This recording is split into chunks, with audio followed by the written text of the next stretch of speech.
Lo geçti böyle tabii. Amazing. Oh, it's got Tibetan keyboard. 1 second. Yes, yes. Oh, I just said I'm just barely not dead. How can you hear me? Can you Yes, hear me? yes. Yes, we can hear you. Okay, good. I'm You just, look really well. Is that your house with beautiful screen behind you? Yes. Very nice.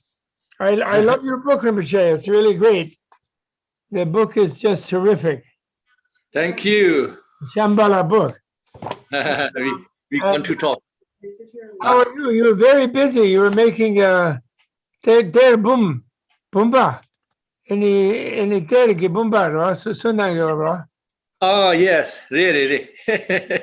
Ale. So that's wonderful. And then Tara and many things you are doing. I try to participate when I can, as best I can. So Yes. So Rinpoche, so I want to start. Are you ready to start? Do you want to ask any question before I start?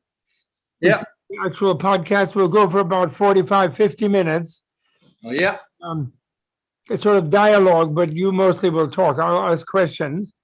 And Yeah. I want to introduce you first at the beginning. And is there any particular way you would like to be introduced? I will introduce you as Great Kalachakra Lama, Jonang School, non-sectarian, et cetera, I will do my best. But and then I will ask you some questions. Maybe in first section, I might ask you a few questions about your life. Yeah. You know, if I can, for maybe 10. Whatever you like question. Okay, good. And then we'll go to Shambhala, you know. Okay, no problem. That's the book. Okay, so shall we start? Yes. Okay. So start. Take one. Let me see if I have I want to make sure I've hit recording. Recording. Yes, recording. Okay, good. Okay, Yeah. starting. Okay, greetings, everyone. I'm very happy to present and to have on my podcast. I'm honored to have on my podcast the great Lama Khentrul Rinpoche from the Jonang School, but also non-sectarian, just a general, one of the great lamas on the planet right now. His main residence in exile is in Australia and in Sydney area, right? That's where your main seat is. Melbourne. Helping? Melbourne. Yeah, Melbourne. I see. Melbourne. Okay. I don't have a phone number for this contact. Okay. Oh no, excuse me. That's my phone talking. Quiet. Where is she? Which one? Oh no. It's all right. I can edit this out, but phone is making noise, which it shouldn't. Just have to make sure it doesn't make any noise. Sorry. Yeah, it should be quiet now. Okay. So that's wonderful. And Rinpoche, I would say, Rinpoche and the Dalai Lama, those two are the two major Kalachakra teachers on the planet. And Rinpoche has a very special distinction of representing to the world as a whole the Jonang vision of the Kalachakra with its particular expertise in that area. And the Jonang school was very, very famous in Tibet, it still is. And but it hasn't been as well known around the world until recently. And that is really thanks to Rinpoche. He has really made it known that he is on the internet in a wonderful way. So I think I asked Rinpoche to come and talk with us on the basis of this text that he wrote called The Realm of Shambhala, and which I like very much. And also it recently came out in paperback. It says A Complete Vision for Humanity's Perfection, and by Khentrul Jamphel Lodro, his full name is. And so we're very honored to have you here, Rinpoche. So Rinpoche, can I begin by asking you, where did you grow up? Were you a Lama from a young age? You're a Tulku, so you were recognized. At what age were you recognized as a Tulku? So this is a little bit unusual, not normal way, because normal Tibetan lamas, they recognize young age and then they wrapped in the silk, and then everybody worship and like that kind of. But I don't have that. So actually, I am the Turku before that the Lama he passed away. Before he kind of Madhya yeah, he kind of told my mother, so and like that. but that yeah, that one is a Nyingma tradition. So, but then before I born and around I born, many other lamas that time hidden, like not allowed religion. So that time hidden, but those all lamas recommended is have to be hide identity. Otherwise, is many problems. Not only just the religious freedom don't have that time, not that only problem, but also there's a Tibetan superstition. So if you say, "Oh, we have great lama" or something like that, then they're not enough merits, and then they're going to die or lost, and like that kind of. Yes, of course. Many also, even though you not lost the lama, but still some big obstacles for activities in the future, something like that. So that all many lamas recommended as be humble and just ignore the identity. Yes, I get it. Keep secret like that. So then of course we did that way, and so I didn't know a long time until I did grow up. But then my mother telling me a little bit things, and but my father never wanted to any recognize whatsoever. My father actually is I think is a little bit really wise. he just told my mother, and we not tell anybody, even the relatives or anybody, because it wasn't safe, of course, at that time. And where were you born? What city? What town were you born in? In Amdo? I born called the Golok region. Okay. Nowadays, people identify that Golok is a part of Amdo, but it's not real Amdo. But just kind of Middle East of Tibet. Location. Very wonderful, strong people from Golok. Yeah. Yeah.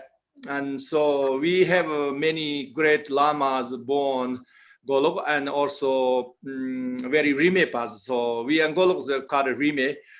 So we don't have huge sectarian views. So His Holiness many times he said that in the public, like he mentioned the two lamas, particularly two lamas. One is Gelugpa, one is Nyingma. He mentioned, and these lamas are incredible. They know very well the Gelugpa Lama. He knows very well the Nyingma school, and then the Nyingma Lama Dotum Jigme Tambinyama. He knows so well even the Gelug text.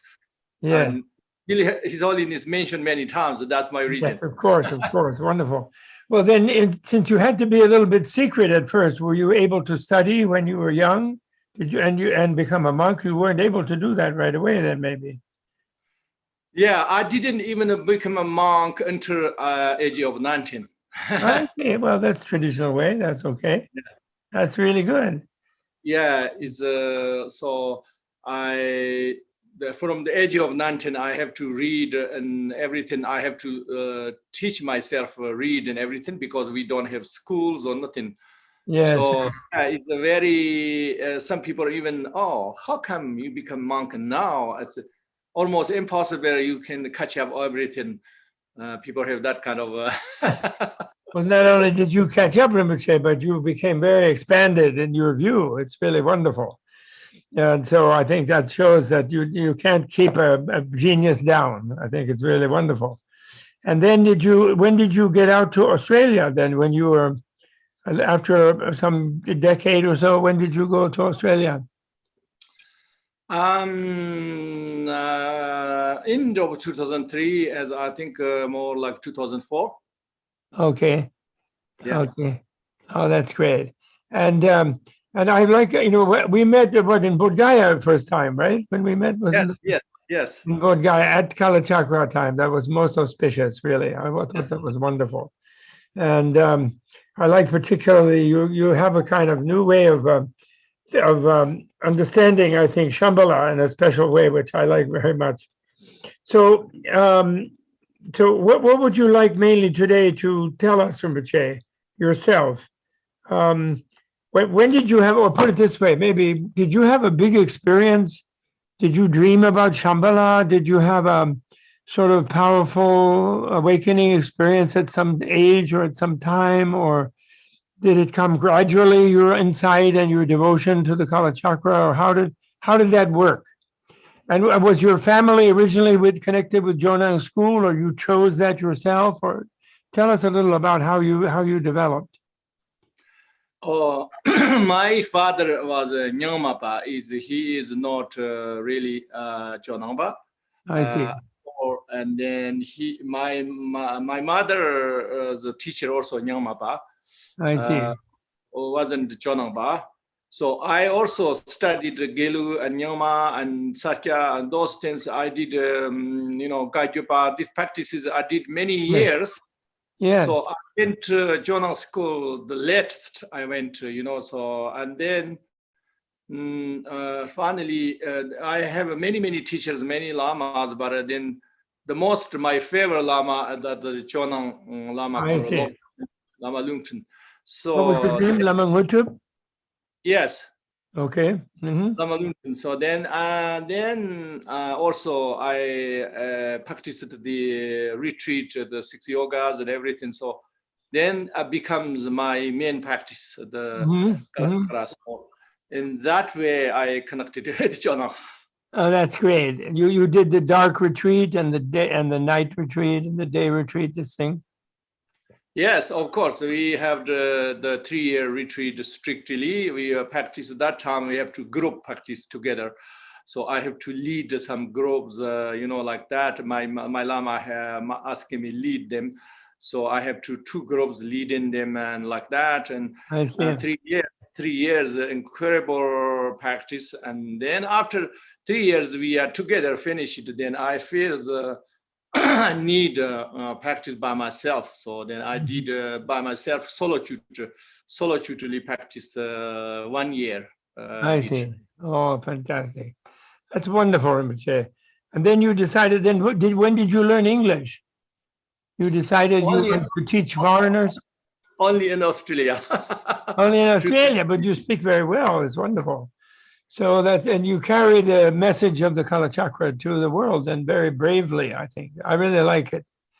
So why did you write this book about Shambhala in particular? You have other books that I like very much about the philosophy and the history and all of that, and the teaching. But this one you particularly wrote to introduce people to the different levels of Shambhala, and the way you analyze, I find it very remarkable. And can you tell us your sort of motivation in writing it like this? To be honest, is when I practice in Kalachakra in Jonang, but people don't have much information about Shambhala. Only just name and a little bit stories we have under that Vimalapaba, those things, but people don't talk much beyond that. So then I had very big curious all the time. So then I always, big inspiration to explore more understanding. And then I come to the Australia, and then I see the outside people, Tibetans, they also have a big discussion about the Shambhala, but they no really answer very clearly anything. So I went to the India, Buddha's, the sacred places, and I practiced 3 years. I practiced So that times I had many visions, and I had experience all those things, but this also is very difficult to communicate with a human language. So I years I try to how communicate this, Yes. and then not contradict with the traditional information we have, and not contradict what my own experience, and then also how people can understand and like that. And then after I know a little bit English, then I research it. I don't have much capacity to research, but my students help me research what the other languages talking about Shambhala, Yeah. everything. Then I found that everything is like a pieces everywhere, Yes. but not completion information. So then I try to put together. So, and then my students helped me a lot, put together, the language, how understandable. So like that way. Yeah. Sure. Well, it's really wonderful. Like you have this concept of the interpretations of Shambhala in the first chapter, which I really like. The fragmented Shambhala, just some little bits like a myth, and then entertainment and philosophy, and kind of how the Russians thought about it, and then even the politics. Do you know that in America, where the president goes, Camp David, they call it nowadays, but that was originally called Shambhala. Did you know that? Oh, okay. In the time of FDR, Roosevelt, the second Roosevelt, his Secretary of State, Foreign Secretary, was someone called Henry Wallace. And he somehow created that retreat for the president to go to, where they go now, called Camp David nowadays. But in those days, he called it Shambhala. He did. Okay. He had that idea. And, Roosevelt wrote a letter to the Dalai Lama. He wanted to get help from the Tibetans against the Japanese, and that didn't work out well, but because, they weren't, the Tibetan government was afraid of Chiang Kai-shek. So they didn't help. But there was a sort of connection like that, a mystical connection, you could say, with the Americans. Yeah. And symbolic, devotional. I mean, it's extraordinarily analytically, it's very analytic and very lucid. I find it very persuasive. I've never seen anyone write so well about Kalachakra, as you do, Yeah. So where is Shambhala? Where do you think it is, Rinpoche? Where is Shambhala? The actual country. I think when we say where is the Shambhala, and then often people answer, like some location, or traditionally pointed. That one usually people answer. And then other people just answer, Shambhala in our heart, in our state of mind. People just talk like that, Yes, I know. Yeah, but to me is we cannot Shambhala, we cannot Shambhala. Where is Shambhala? We cannot point finger pointed to say, oh, Shambhala is there. Before when we say where is Shambhala, we have to identify which level of Shambhala you're talking about. Okay. If we talking about that the traditional information stated in the text, if that Shambhala, I call Bodhisattva realm.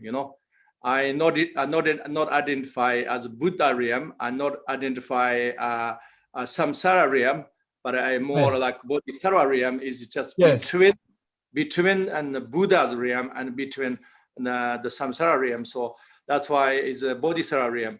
If we talking about that, and that one also, depend the time, if depend the time and depend the individual, So then we have to the complex of the karma. If we understand this, then then we understand the individual Shambhala, and then we understand our sharing Shambhala. Yes, right. So So the the location, yes, the Bodhisattva realm and stated talking in the text, that one is Shirin Shambhala, you know. So that means in this planet, in this humanity is sharing karmic connection. We have the sharing karmic connection with Shambhala.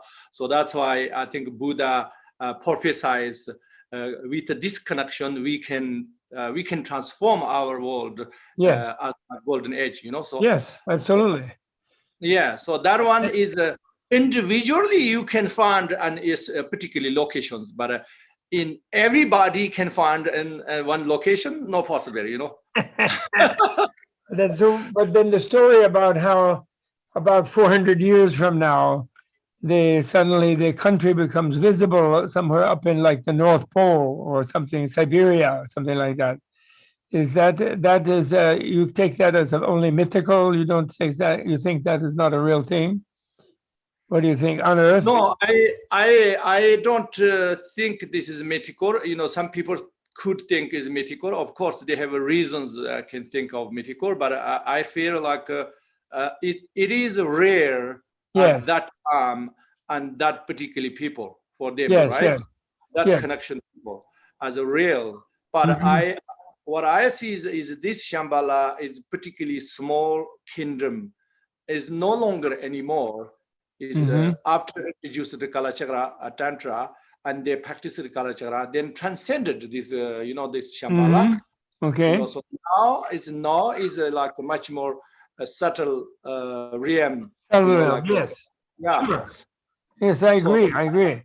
Another dimension, but it is on Earth. It's supposed to be on Earth. I think somewhere. I had a dream about it once. It seemed to be, but I didn't dream very clearly about it. But it seemed to be somewhere in the north of Mongolia. Yeah. Into the north. Yeah, I think individually you can find, anywhere. Then in general, we can find anywhere. Yes. Anywhere. So it's different. What you said is a different dimension and depend the karmic connection and the meritorious, value enough. So that's why. Yes. So, well, and then what about the time? Now, what I love when you said in your 7th chapter, I like so much where you wrote about the 7th and 8th chapter, the sort of golden age. I love that one, and because when I was young, around 20, I wanted it to be next week. yes. I wanted it to start sooner, and then this experiencing Shambhala in your life, how did you have such a wonderful idea? I think it's just marvelous. I really love it. And, I have a friend who I haven't seen in a long time who was a Christian. And he's the sort of La Baba, sort of, he was when he was younger, like a medium. He would talk for some kind of person named John, like the John in the Book of Revelation in the Christian literature, that predicts the future war and then the age of the New Jerusalem, they call it, like a messianic thing. And when he grew up in a family that was very strongly into preaching about that. And he had an uncle, and he was being trained to be such a preacher himself, because he was a very, intelligent young boy. And he had an uncle who gave him a preaching one day, and he was saying very threatening to people. He was saying, if you don't believe, then when Jesus comes back, you'll get destroyed and there'll be a war, and you're talking like this. And then the little boy, some other people told me the story. He didn't want to say, but he kind of had mentioned. And he said, he held up his hand. He said, I don't like that story, uncle. And then, in a question period or something. And then the uncle said, what do you mean you don't like it? And he said, well, I don't think Jesus wants to have so many people destroyed. So I don't like that. I think that's some strange idea. And then the uncle said to him, well, who's going to save them? Is that you? The uncle said when he was little. And then he said, all right, yes, I will. Yeah. And then he made the theory that the New Jerusalem is already here if people live in a certain way. And then I took inspiration from that about Shambhala, and I said, well, I think Shambhala should be here sooner too. And I don't like waiting for war and all this kind of thing, you know. There are plenty of wars, of course, around. But so, and then I had tremendous argument with different Tibetans about Yes. this, because they say 427 years or whatever it is. Yeah. They don't talk about that, you know, they don't say that. And I had a big argument, and I told them, well, if you think there's a war against some enemies, why would you tell them the exact time? Yeah. Don't you want to surprise them? Maybe the scripture is not giving the true story. And they would just get really angry, and they wouldn't. Only one, my old Mongolian teacher, a little bit supported me in an argument like that. I was having with one Ziba, one Ziba, you know, I was arguing with one Ziba. So your theory that you're the first Tibetan I know who has that vision that Shambhala is accessible spiritually if we practice the Tantra, if we practice today, or even if we try to be a good person in a way, but better to try, it's helpful to practice Tantra, of course. So I really appreciate it. And what can you tell us how you came to that idea? Oh, I think the roots is I think in human mind always you know, like everything we like kind of see as black and white, and then we say, oh, Shambhala and Samsara is Shambhala is only one, and then Samsara is one, you know, like that. Yes, sure. And then so if you don't see that, if we see levels of Shambhala, and you know, the Shambhala, firstly we can understand the levels of Shambhala can be many Shambhalas, not just one Shambhala. Yes. You know, levels of Shambhala, and then we can understand that individually you can have in your life an incredible, perfectly peace and harmony as they're going on and within yourself and around you. Then why is not the Shambhala? You know, like doesn't matter, your neighbors are fighting, whatever, you are not disturbed anything. So and that way, and then we can build the Shambhala in this world. Why not? You know, like is anything possible? That just need people's direction. You know, like leader movements. You know, like sometimes movements are very fast. You know, so that's why I just say, if we have to wait 400 years, distance is just one of the Buddha's communication, and particularly beings, you know. So why we have to take that completely literally, no possible any other ways, you know, like if that, then is karma is also like fixed. You cannot you know, change anything karma. So then we have to karma and everything have to rewrite, you know. And so in that logic, to me is so that's why is the Tibetans' prayers and everything always they say, when we after 400 years the Shambhala destroy the all bad ones, and then may we are born there, something like always. Yes, prayers like this, but I don't really like that prayer. I like prayer, I will do this, you know. May I can be the responsible for this, you know. May I can do this. This incredible courage we need built in the heart, because this is when we talking about bodhisattva and bodhicitta, is a real bodhicitta is a compassionate warrior, you know, like warrior nature. So if we don't build that in our heart and just say, oh, when you have destroyed everything bad, that time, please save me. This is not really bodhisattva path and bodhisattva mind. Yeah, that's right. I agree with you. Yeah, Buddha himself saying us, you know, like you are your own liberator, you know. Nobody else. Buddha said that. So we forgotten that, and we always say, oh, please save me, you know, like that kind of. Sure. I don't even see the Buddhist. I don't even see the bodhisattva path. So yeah, that's why I think it's we can transform one level of Shambhala in this world, you know. Mhm. So I I see really that. like, yes, and I really like, then you say that breaking down barriers to realize Shambhala, and then you talk about this, where did you get this great idea? The 8 forms of bias, the Yes. bias, Yes. It's Yes. that's so this chokri, the chokri is bias, bias. What do you say for bias in Tibetan? Chokri. We call Richard. We call Richard or Shugri. Richard. Yeah, Shugri. Lolos. Yeah, Shugri. Lolos. Richard or chokri zimba. So then you start with the gender. I think that's so important. It's totally fantastic. Yeah. And then do you want to say about each one? Do you have anything particular? You have the 8 levels here on page 101 and 100. And I never seen this structure of analysis, which I think is really, really excellent. And is there any particular one you want to talk about in general? What about the gender one? Yeah, so the gender one, I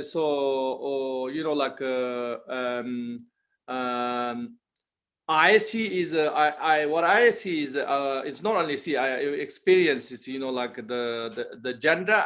We have the male and female. This kind of gender is like it's more like gross level, like more gross level, but a more subtle level. We have everything. Male have the female quality inside. Yes, and the female has male quality, everything, like they just only outside the gross level of the body and a little bit different. Then the gross level of the emotion a little bit different. But then if you go subtle and subtle or similar, or same. Yes. So that's why I think the gay, lesbian, all these things happens because of that. Otherwise, how can it happen? Yes, exactly. Yeah, well, I have another question. I myself am thinking something. We have Dukam and Sukham, right? And Shikam.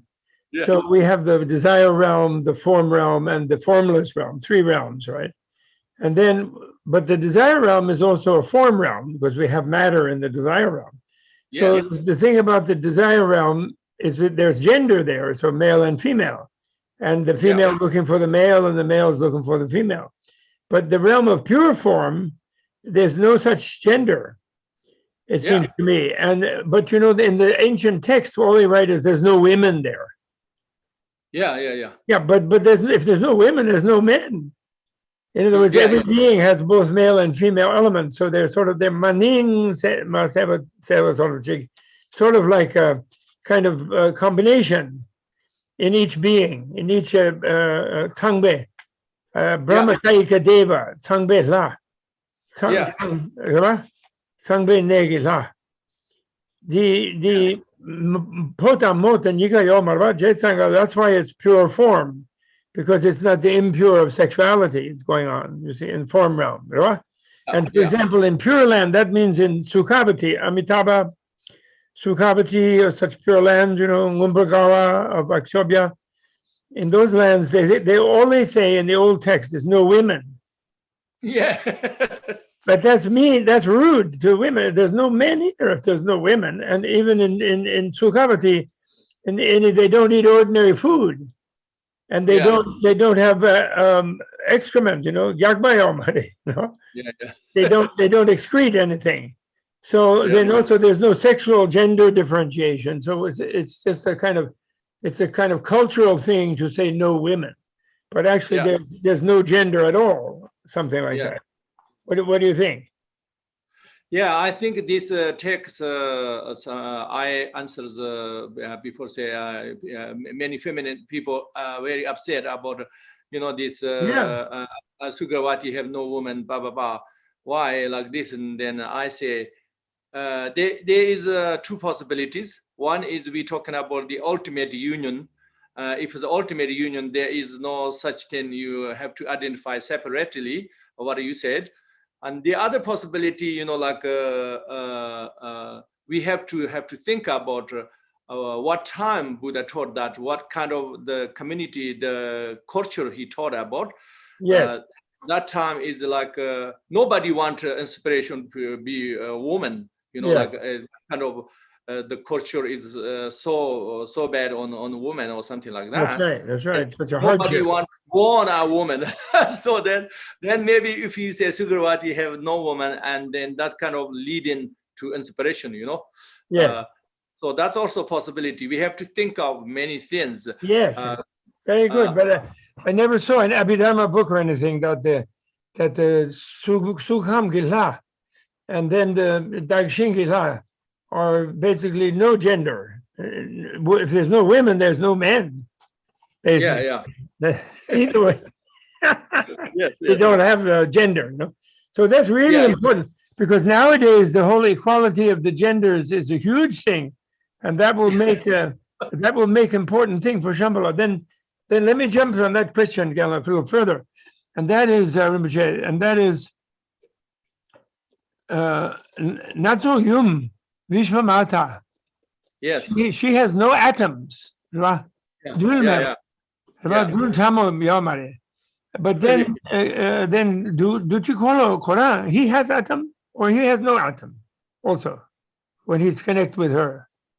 Yeah, I think when we're talking about the Kalachakra, the Yavim Kalachakra union, that time we're talking about the ultimate union, Yes. So images and everything. One is a female, one is a man. Like that things is just for normal people can relate it with the mind. Right. Okay. But the ultimate, the absolute Kalachakra, and then the Vishwamata. So Vishwamata is.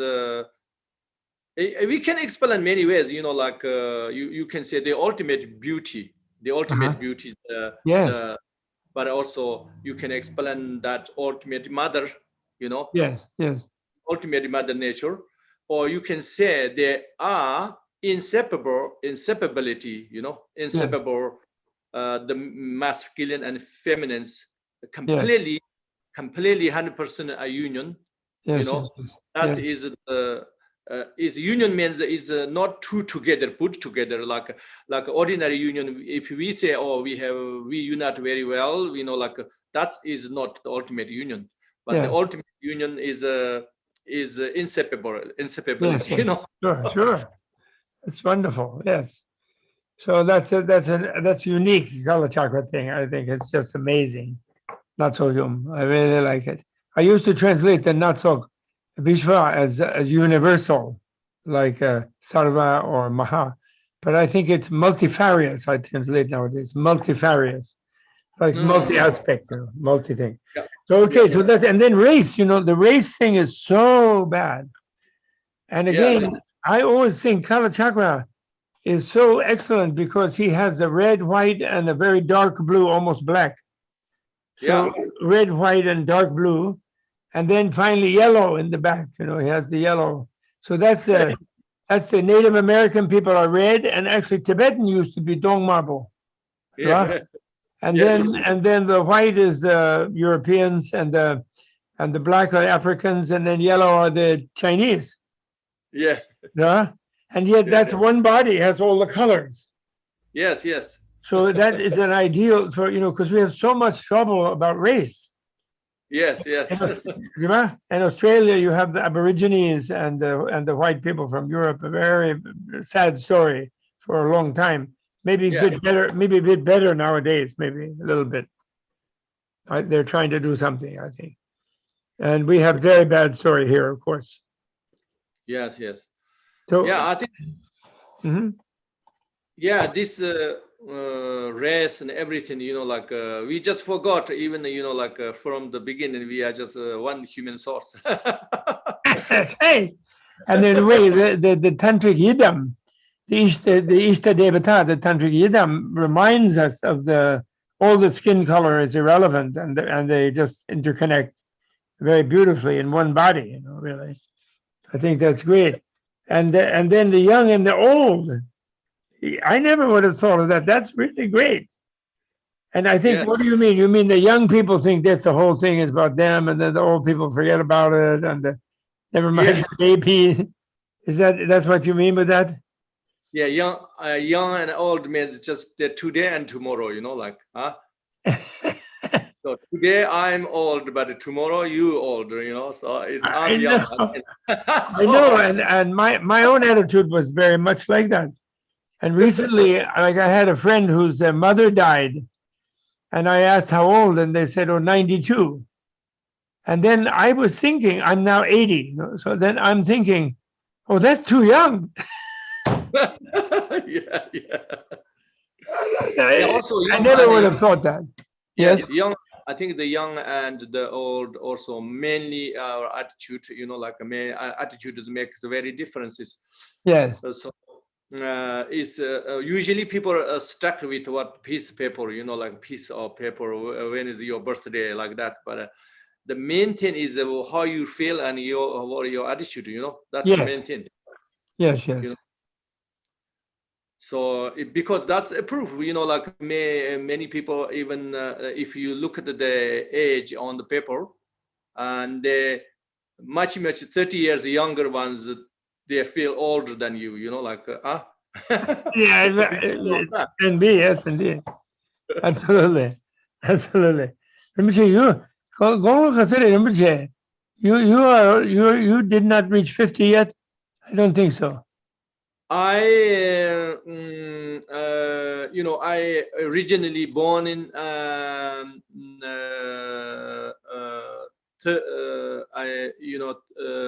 if I originally born, I now is almost reaching 60, but Oh, no. So you I don't look. experienced it, reduce my this age. I experienced that once. Then I believed that 100%, and after that I become younger. And that happened. That's wonderful. Yeah, I don't see you. I see you in the 40s, late 40, like 48, No, I feel 49. Lota khare, still lota 50. khare, lota, Huh? lota, semje, lota khare. Oh, Lota. Yeah. The original one is rabbit. Oh, you're lower, lowless. Yeah. Yeah. In the moon, the rabbit in the moon. And then near and far location. Yes. And near and far. And culture, knowledge, experiential and conceptual, and belief. Then you discuss view. That's really good. I like that. I'm just reading. I was just reading. Well, I have a student who did a translation of Mipam, and this Shendong Sengingaro, he translated under my helping. I helped him. So I try to be non partisan, not biased about Shendong and Rangtong. I'm trying. But I do really like Tsongkhapa, as you know. But on the other hand, I philosophically I can see how you can feel the other way. So I'm trying to be ecumenical about it. I really am. I think the Tsongkhapa is the most special person who can make he made the unique his unique way. He made it his path, and whoever he made is absolutely crystal clear. Yes. But so is Mipam though. Mipam too, very clear. Yes.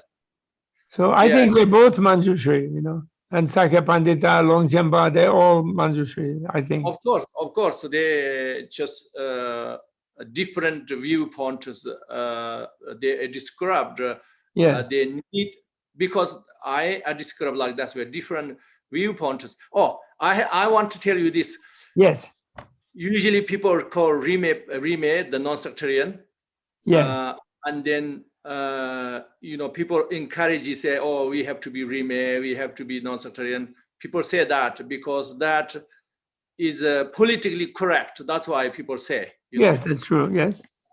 Even they're not saying in the heart, Oh, but I basically see. say because politically correct, right? Yes, yes.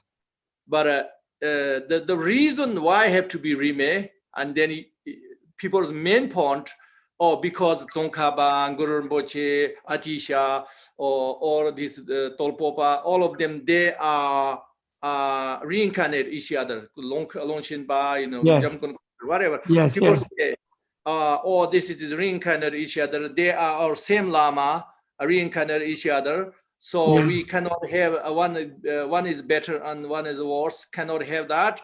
Yeah. Like say we cannot Gelugpa is better than Nyama. We can't say that because of they are founders. They are same person reincarnating. That Yeah. people answer. I have unique answer. What's that? Whether people like or not, in my mind, that I'm not saying they are not reincarnated each other. Yes. Sure, of course, but that's I'm not focused. My focus. I also have to make a little bit clear. The other people saying that's why our viewpoint have to be same. Yes. People are saying we have to be same because these founders, the lamas, they reincarnate each other. That's they're saying. Yes. But in my point of view, no, that's not true. The viewpoint is cannot be same. They are different, Yes. They're different. But Yes. that different doesn't make me become a sectarian. Why? Because people need darsha, in Tibetan say. Yes, sure. I agree with it. Yes.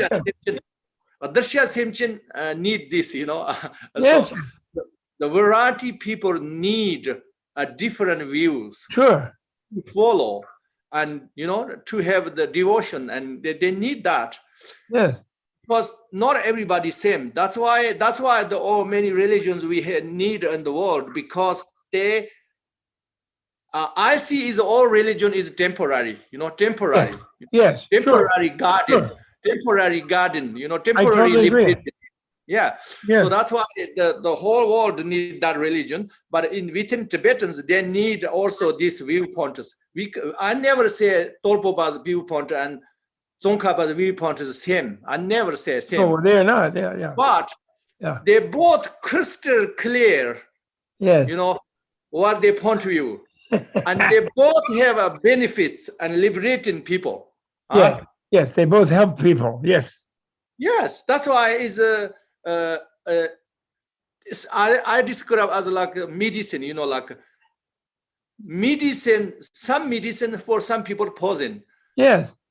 But you can't say, your medication is very bad because poison for me. Yes. Your medication is excellent, but not for me. Yeah. Yeah. For pseudo on my body. We have to say that same thing. We say, we cannot say, Tolpopa's viewpoint is so bad because it's not suitable for me. I not understand and I disagree. So that's why it's so bad. You can't say that, right? No, I agree. I agree. Tsongkhapa's viewpoint is so bad. I can't say Tsongkhapa's viewpoint is so bad because it's not matched with Tolpopa. I can't say that because Tsongkhapa viewpoint, how many people liberated, how many people, leading to the enlightenment. Yes. So that's why I agree with you. I totally agree. The way I understand it is that I have a thing where I like Buddha a lot, the Shakyamuni, because Shakyamuni is the one who says, wow, I know everything, and it's great, Nirvana. But I'm sorry, whatever I say is not adequate to my experience because it is Judumepa. Yes. Therefore, all theories are contextual. They're useful in particular relational context. There's no theory that's absolute theory. So therefore, that means that everyone has to be conceptually resilient in order to be able to go beyond conceptuality for realization. That's and we agree with that, right? Yeah. So if some person says, well, this is the only explanation, then he's contradicting Jojomepa. Yes. He's saying, well, I'm now saying, So So that's why I agree with you 100%, Rinpoche. And I also think that to be non-sectarian is like to be avoid bias. One has to work at it and keep mindful, and keep tempat and sheshin and going to avoid the prejudice, the bias. I totally agree. Yeah, the short answer is to be non-sectarian and to respect, genuinely respect all other traditions. Yeah. It doesn't have to be you agree with their viewpoints, Yeah, exactly. Completely. That Well, although I think I personally also try to see how you see with that viewpoint. And I like that. And, I consider Prabhupada, for example, I do not agree in the terms of like Senyid Sum, Rangshin Sum, Kuntak, Shenwang, and Yongzol, that way of understanding. I don't agree with that interpretation of that point in those kind of texts. But I think the way he understood Kalachakra and the way he felt the qualities of enlightened qualities, he had a vision in the big stupa. I never visited that stupa. I think was it destroyed by communists or is it rebuilt now? I don't know. Rebuilt it, but still the monastery is still closed. Because that time the communist closed, but stupa is still there. Oh, good. Yeah. Oh, the stupa is there. It's a really tall one, really tall, like what, 400 meter, 80 meter? And that time, at that time, 14th century that is unimaginable, big, nowadays is possible. We have machines and everything. We can build like that big. But that time is really unimaginable, people must be shocked. He said, we have to build that big. I see. Yes, but he had such an amazing vision coming out of the stupa and the way the stupa was. Yes. So I understand that idea that the ultimate is really ultimate he doesn't want to disappear. I think that's wonderful too. I also think it's wonderful. I particularly like Kalachakra. One time I asked His Holiness Dalai Lama, I said, can you tell me, Your Holiness, what should I really put focus on Yamantaka or on Kalachakra? Because I like both very much. And he says, okay, I do Mo tonight. I tell you tomorrow. So then the day I asked, what's the Mo? What's the Mo? He says, the Dungo Temple Yagres. Just to me, not in general, to me. Yes. So I try to do, but of course, I also like to do, I didn't do a long retreat, but if I do, I don't like to just do mind mandala. I like to do all of them. I like that long one, the seventh Dalai Lama, Kazengatsu, that sadhana. I really think that's fantastic, that sadhana. I really like it. It's amazing. I do. But I haven't had time. But you say in the book, people always make excuse they don't have time. You're very good about it. You catch me on that one. You did. And that's true. I'm so busy with about Tibetan culture, and planet. Anyway, so this is great. Okay, so then Rinpoche, then you say Kalachakra specifically remove bias. Can you tell us in your own words, how does Kalachakra have a special, because, for example, I just want to mention that today, like in America, our democracy is almost destroyed, because of the people, the racist thing, the gendered and racist, both race and gender. Yes. And people talk about anti-racism also, and trying to get people to be awakened, about that. And then other people resisting that very much. So I feel Tibetans have special technique to diminish, to mitigate, to improve on the bias about race and gender. So if Kalachakra has even more special than Rangshim Mepa, Rangisenyi Madroba, Ranging Onye Madroba, that's in that area, is a general one, but the special Kalachakra one how do you want to put it in your own words? What is the special thing about undoing the bias? That's such an important thing. Yeah, so when we're talking about like emptiness and is not truly exist, that's why we have to do this. Distance is usually people say it, but that is people saying distance is not work very well. Why? Because you're talking about two truths together, so Yeah. that's why Okay. it won't work. When we are only relative level of the reality, then Mhm. you say, oh, because of the ultimate is the empty or the round matter. Yes. Yes. That's not enough. That's not enough. You are not there yet. Okay. Okay. Okay. I get that. Yeah, so we have to find that relative level. Like what is the disadvantage to bias? Yeah. What is advantage is.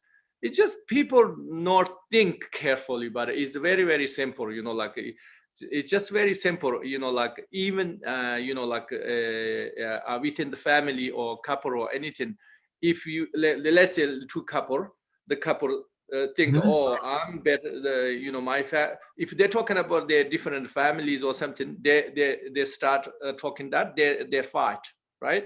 But they're not thinking about this. They where they come from, different families, or who's the superior, inferior, or these things. Forget about. They don't talk about that and how we work together very well, right? Yes. What kind of wonderful life we want, together build. Yes. Yes. Yes. Sure. If they focus that, there is everything. You ignore the other differences, and Yes. like distance. Then you're going to have a wonderful life together. You're not together very well. The Yes. same thing, like the same thing. If we short vision and narrow view, and then we talking about, oh, who's different, like the focus of that, and then the two parties are fighting this, then we lose the unity. Yes. We lose the focus what we try to achieve. Yes. Yes. But this is so obvious, so simple.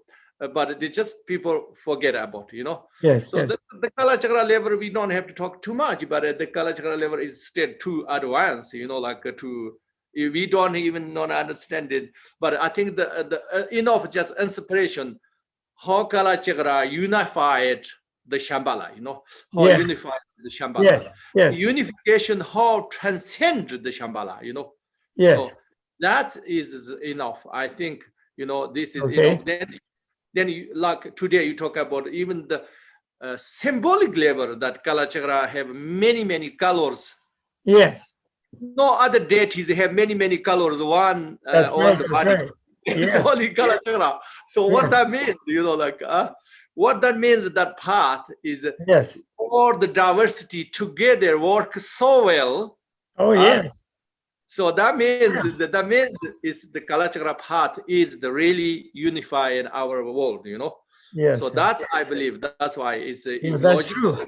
So you mean that? So what you're saying is kind of like the Kala Chakra goes beyond the relativizing, making relative the identity, goes beyond that. That's a beginning, like emptiness sort of thing, and it uses imagination to see the positive of what it's sort of what you're saying. Yeah, it's Because, not like, only just, I don't have an answer for that. Is there something else I can help with? it's okay. Siri, she wants to answer the question. Catch that. Could you try That's in again? the phone. That's the lady in the phone. yeah. I think the Kala Chakra, the absolute level, of course, is the ultimate unification, but is even in the relative level and the path, Yes. how transformed, the Shambhala, how united together. Yes. This we read that chapters Yes. is incredible positive. A little bit challenges beginning, but is then Yes. is all incredible positive, incredible understanding each other. Yes. So I like agree. that. Yes. So that's why even relatively this should be work. For example, even I often tell the example, His Holiness gives the Kala Chakra empowerment only few days, but a few days we all like different beliefs and non-beliefs all together, joined together as That's big true. as a gathering. This Yes. is, I see it as like symbolic, Yes. Not symbolic, how do you call it? The sign, Yes. the sign of the Kalachakra is something to unify everything. Yes. Yes. Really So great. that's why. Really great. Then your chapter 8 toward a golden age is really so great. And then this is, of course, you say anti-barbarian, not anti-Islam. I like that. Yes, And yes, that's yes. very tricky. That's the danger. Some people in Europe use that whole story about the Mecca and all of that. They use that to attack His Holiness and to attack Tibet. Yes, Because yes. they used some strange people wrote a really strange book about that. And that is very important to clarify that. Yes. That in Shambhala, there's no religious persecution of anybody in any direction. Yeah. And then the whole, even the thing about how in Shambhala, the the Kalachakra himself, he teaches the 4 Vedas out of his 4 faces, the Hindu Vedas. He teaches the 4 Vedas out of the 4 faces.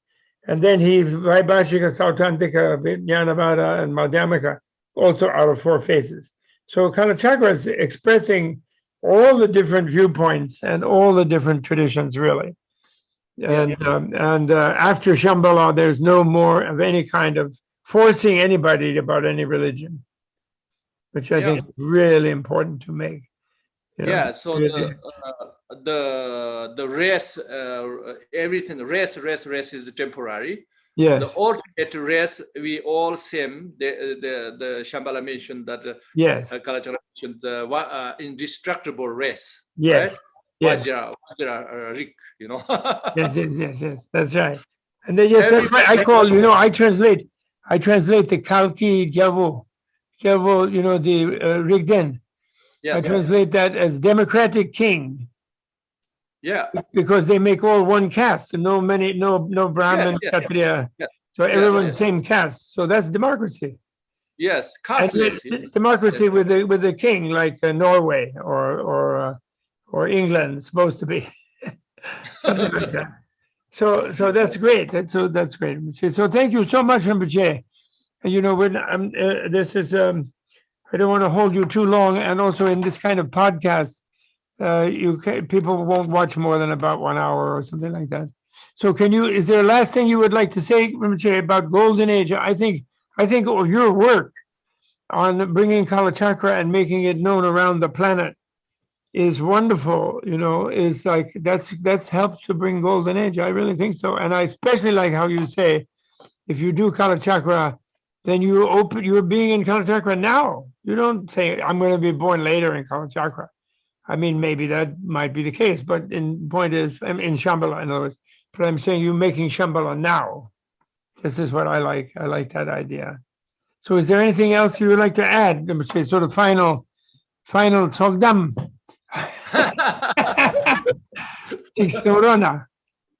Yeah, I don't have much thing to say. I just really would like thank you so much your time, and you helped let opportunity to talk with you. That is really wonderful. And so not so many Kalachakra scholars in the world, so I didn't have much chance to talk too much to them. So this is. Well, actually, I like to invite you, Rinpoche. I am organizing. We have a pretty good translation, although not that good, but pretty good, for better than before, of 2 through 4 chapter. 2 through 5. But I have a version of 3 and a 5 that to publish very soon, and 2 and 4 we already published, although they can be improved definitely.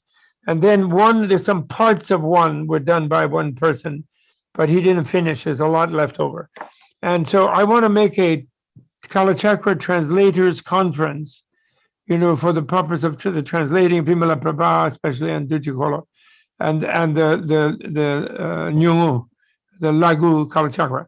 And I thought to do it originally last summer, but with COVID we couldn't do. Then I wanted to do this summer, but then COVID we can't do. So it could be maybe summer 2022 or maybe early in the year 2021. And I'd like to invite you to come to that, if you would be so kind, but we will know 6 months ahead of time, of course, exactly when. And all the people who translated some of those different things, and then some other ones who criticized them, I want to invite them both. And, because the one thing is this, I think that we owe it to the English-speaking people that we settle, we make a decision, we negotiate, we settle on terminology, so that, Sunjuk has one word that is in all of the books, it's not different in each book, you know what I mean? Same Tibetan word is different English word. That's too silly, and nowadays. So we should be able to agree, and everybody thinks their word is special, and everyone knows they have the best word, and I know mine are best. I still want to negotiate, so we'll agree, and so I have to give up sometimes, some of them. And it would be great if you would join us at that time. If you have, we'll try to fit it in your schedule sometime. We don't know even right now when we will do it. We might even do online if in India and here and there there's new waves of virus. We might try to have some ongoing online dialogue. I'm not sure how we will do it, but Vesna Wallace, Jim Hartzell, David Regal, etc. All the people who worked on it, we will try to invite, and have a discussion. And then, we won't just talk about how nice this is. We're going to actually debate and negotiate, and then agree to some terminology. Everyone use that terminology. Yes, very, very difficult. When you said this, I remember one. Last year, I tried to my Rime book, the global Rime book. Try to translate in Tibetan, and then later somebody later translated in Tibetan, and we have very big disagreement how you translate the spiritual in Tibetan. Spiritual, spiritual. How do you say? Do you know before? Have you translated before? Well, yeah, it's very hard to say. Spiritual in Tibetan, and. How do you translate spiritual into Tibetan? Yeah. But in a way, choba, I think spiritual means choba. Yeah, we have only spiritual person is a choba. Yeah, he think Chu becomes religion, is the religion, not spiritual. So that's why I don't agree with that. That's completely wrong. Vasubandhu makes 11 meanings of Chu, Dharma, 11 meanings. And 4 or 5 of them are sort of more like law, religion, Yes. And there's a concept in Western sociology, and it's called pattern maintaining meaning, and then there's pattern transcending meaning. Yes. And in the Bhagavad Gita, when they say to Arjuna he has to go kill some people because he's a kshatriya, he's a warrior, that's a pattern maintaining, that's his dharma.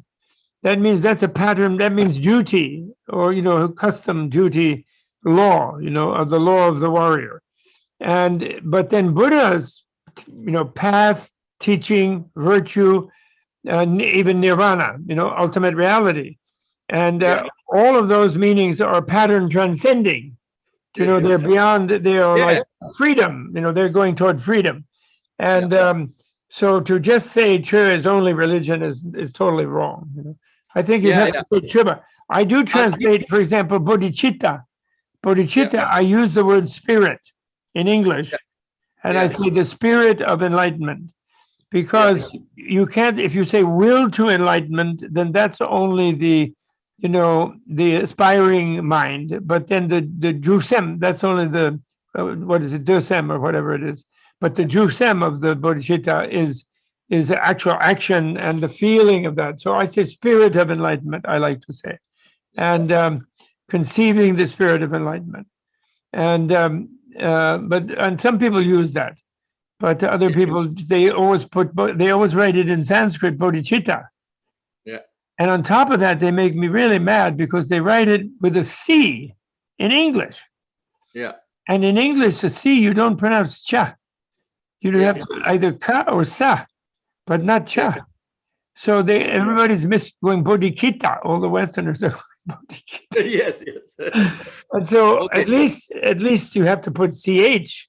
So I don't know. I don't know. But spiritual, I think, is a chuba, someone who, for example, Gansag Sum, the one who seeks future life, the one who seeks nirvana for himself, the bodhisattva. Those 3 levels of the 3 levels in the Lemrim. So those are spiritual people. The materialist is not spiritual. So at least one is trying to go to heaven, one is trying to go to nirvana, one wants to change the whole world. So those are spiritual people. Those are all chebas. Right? Yeah.